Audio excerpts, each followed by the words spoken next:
2009년 5월 23일 토요일 아침 노무현 전 대통령 투신이라는 속보가 전국의 TV 화면에 떴습니다. 온 국민은 충격에 빠졌고 대통령 서거 소식이 이어지자 그를 지지했던 또는 지지하지 않았던 모든 국민들은 망연자실 슬픔에 빠졌습니다. 이번 시간은 고 노무현 대통령 서거 15주기를 맞아서 노무현 정신에 대해 이야기를 나눠보려고 합니다. 함께 하실 분은 정효실 님입니다. 안녕하세요. 정효실입니다. 노무현 대통령 서거 일이 잊혀지지 않죠. 그리고 연결식 때 제가 그때는 회사를 다니고 있었는데 도저히 근무를 할 수가 없어서 이제 조퇴하고 혼자 기차 타고 봉화 가서 그리고 거기서 이제 밤을 새고 서울 올라와서 연결실에게 참여했었거든요. 그때 생각을 하면 아직도 가슴이 아픕니다. 그런 노무현 대통령의 정신을 오늘 얘기하게 됐는데 흔히 이제 사람들이 대한민국 정치는 노무현 대통령 전 그리고 후로 나눈다 뭐 이렇게 말을 합니다. 많은 사람들 심지어는 보수 성향의 정치인들조차 노무현 정신을 입에 담는 세상이 되긴 했어요. 그렇지만 노무현 정신이 과연 무엇인지 이거는 본인들이 처해 있는 위치 그리고 이해관계 요에 따라서 다르게 표현되기도 하고 아직까지도 정쟁의 도구로 이용되기도 하죠. 그렇다면 지금까지 이 시대를 관통하는 노무현 정신은 무엇일까요?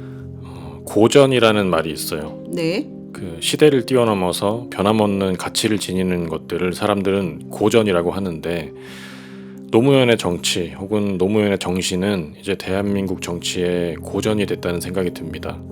그만큼 다양한 해석이 있을 수도 있겠다는 뜻이겠죠. 그렇죠. 근데 저는 이제 노무현 대통령을 떠올리게 되면 통합이라는 단어가 가장 먼저 생각이 나거든요.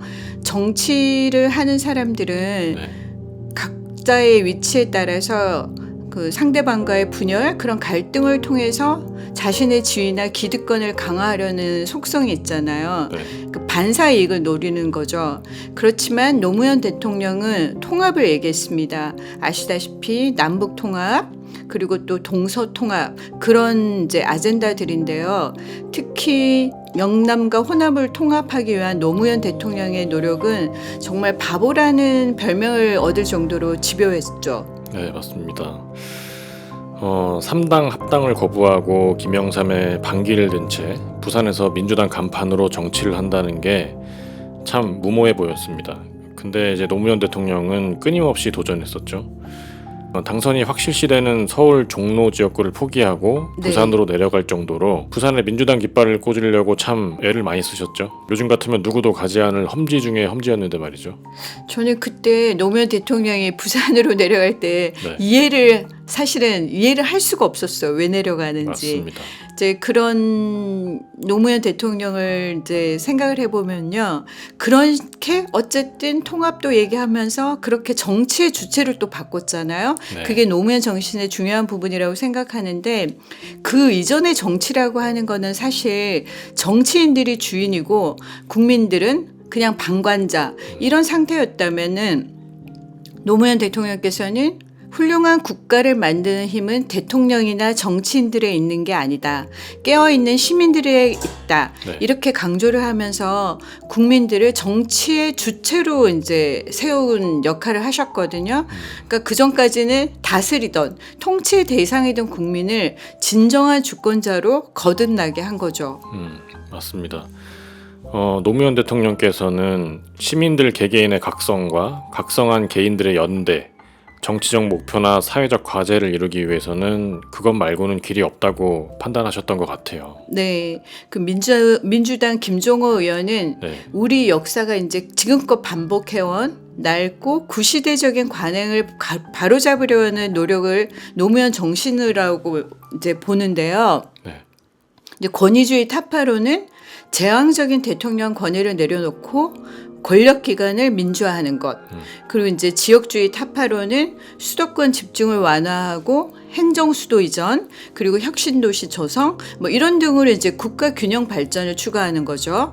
그리고 이념주의 타파로는 우리가 군사적으로 이제 미국에 많이 의존이 돼 있잖아요. 이러한 그걸 극복해서 대미 자주 외교, 그리고 이제 실용주의를 강화하고 남북 간에 있는 군사적 긴장을 완화하는 것, 이런 것들이 이제 노무현 정신의 그 일환이라고 볼 수 있죠.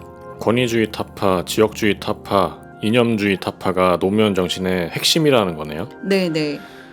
진보의 미래라는 자서전 제목에서 보듯이 대통령께서는 그 진보적인 가치를 매우 중요하게 생각을 했고 또 최우선 가치로 도덕적 우위를 삼기도 했어요.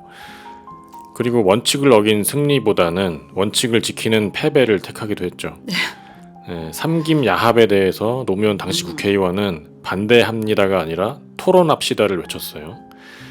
도덕적 우위와 절차적 민주주의 역시 노무현 정신의 중요한 부분입니다. 그렇죠. 그 원칙을 지키는 패배라는 말이 되게 와닿는데요.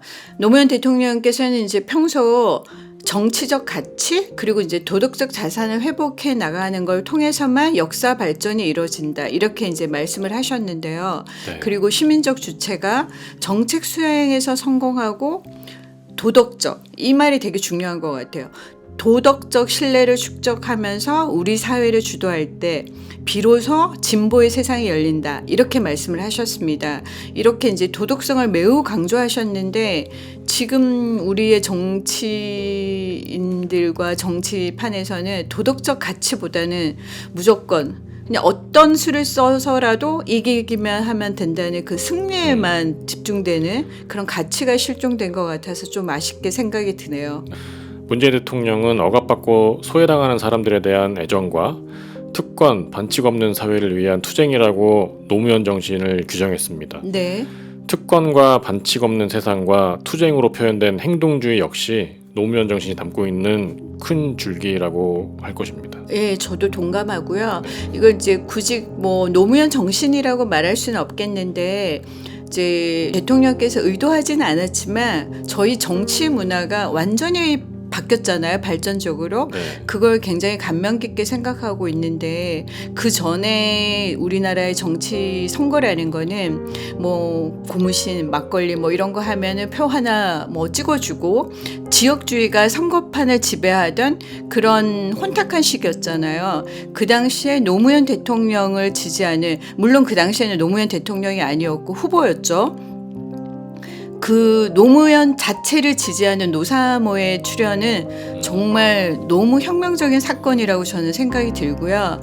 시간과 돈을 투자해서 특정 정치인, 노무현을 지원하는, 응원하는 그런 팬클럽이 생기고 이런 당선을 지원하는 선거 자원 봉사자들의 출현이 노사모잖아요. 그렇죠. 이게 바로 이제 그 다음부터 새로운 선거 문화를 만들어냈는데 그 전에는 정치인들만이 하던 그런 정치 싸움 이런 게 어떻게 보면은 모든 이들이 함께하는 축제장으로 바뀐 거라고 볼 수 있을 것 같아요. 이제 깨어있는 시민들의 조직된 연대 이게 이제 구현이 된 건데 네. 평범한 사람인 나 그리고 내 자신이 이렇게 정치에 참여를 해서 이런 어떤 결과를 내가 원하는 대로 한번 바꿔보겠다. 이런 열망을 가진 사람이 나 아닌 또 다른 사람, 이런 사람들이 합쳐져서 이제 무서운 폭발력을 보여준 거죠. 물론 이런 시민들의 열정 그리고 연대를 이끌어낼 수 있었던 건 노무현 그 본인만이 가졌던 투박하지만 순수하고 그리고 가치 지형적인 그 길을 그냥 가는 그 열정 그렇죠. 때문이었을 거라고 저는 생각을 해요. 네. 유시민 작가는 그 민주공화국 주권자로서 권리와 의무가 뭔지 깨닫고 내 삶에 영향을 미치는 많은 일들의 인과관계를 알고 또 누가 어떤 방식으로 이 문제를 해결하자고 얘기하는지 듣고 네. 내가 생각하기에 올바른 방향을 제시하는 사람이나 정치 세력과 연대하고 결속해서 우리가 가지고 있는 헌법 질서를 통해 그걸 구현하는 거다. 이렇게 노무현 정신을 정의를 하고 있더라고요. 역시 유시민 작가답게 되게 어렵게 표현한 듯한, 그러니까 결국은 내가 누군지 알고 잘 듣고 뭐 얘기하고 이렇게 해서 어쨌든 그걸 해서 구현을 하자 뭐 이런 거라고 생각할 수 있을 것 같고요. 네. 이제 지금까지 저희가 얘기했지만 이렇게 다양하게 해석할 수 있는 게 노무현 정신이라고 보여집니다. 딱 한 단어? 뭐 그런 걸로 규정할 수는 없는 것 같고요. 노무현 정신을. 그렇지만 압축을 해보자면 평등에 기반한 진보적인 가치를 추구한다.